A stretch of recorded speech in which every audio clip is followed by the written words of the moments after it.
Good morning and welcome again to your Renewed Faith devotions as we're reflecting on the great influences of our faith.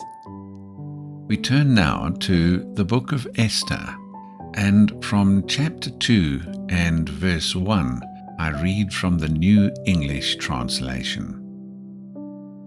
When these things had been accomplished, and the rage of King Ahasuerus had diminished, he remembered Vashti and what she had done and what had been decided against her.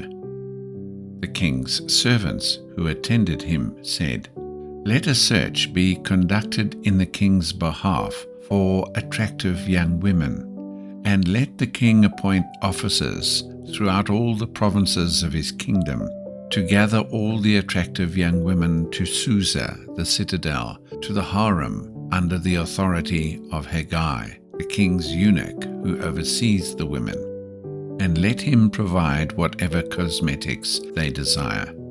Let the young woman whom the king finds most attractive become queen in place of Vashti." This seemed like a good idea to the king, so he acted accordingly.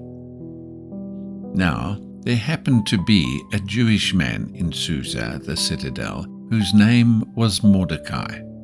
He was the son of Jair, the son of Shimei, the son of Kish, a Benjamite, who had been taken into exile from Jerusalem with the captives who had been carried into exile with Jeconiah, king of Judah, whom Nebuchadnezzar, king of Babylon, had taken into exile. Now, he was acting as the guardian of Hadassah, that is, Esther, the daughter of his uncle, for neither her father nor her mother was alive. This young woman was very attractive and had a beautiful figure. When her father and mother died, Mordecai had raised her as if she were his own daughter.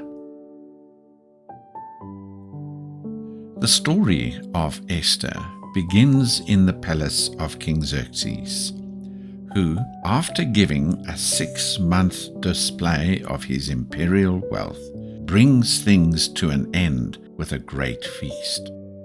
After 7 days of feasting and revelry, the king summons his wife, Queen Vashti, to appear before the assembled company and show off her beauty.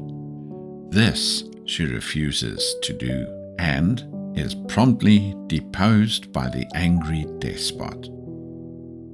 When Xerxes' anger cools, he begins to have second thoughts about his rash decision, but his courtiers urge him to choose a successor for Vashti, and so many beautiful maidens are brought to the palace for him to select his new queen, one of them being the orphan Jewess Hadassah, or as she later came to be known as Esther.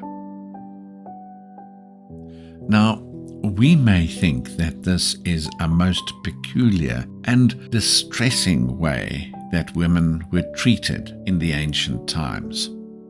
Now, Psalm 139 verse 9 and 10 says, "If I rise on the wings of the dawn, if I settle on the far side of the sea, even there your hand will guide me, your right hand will hold me fast."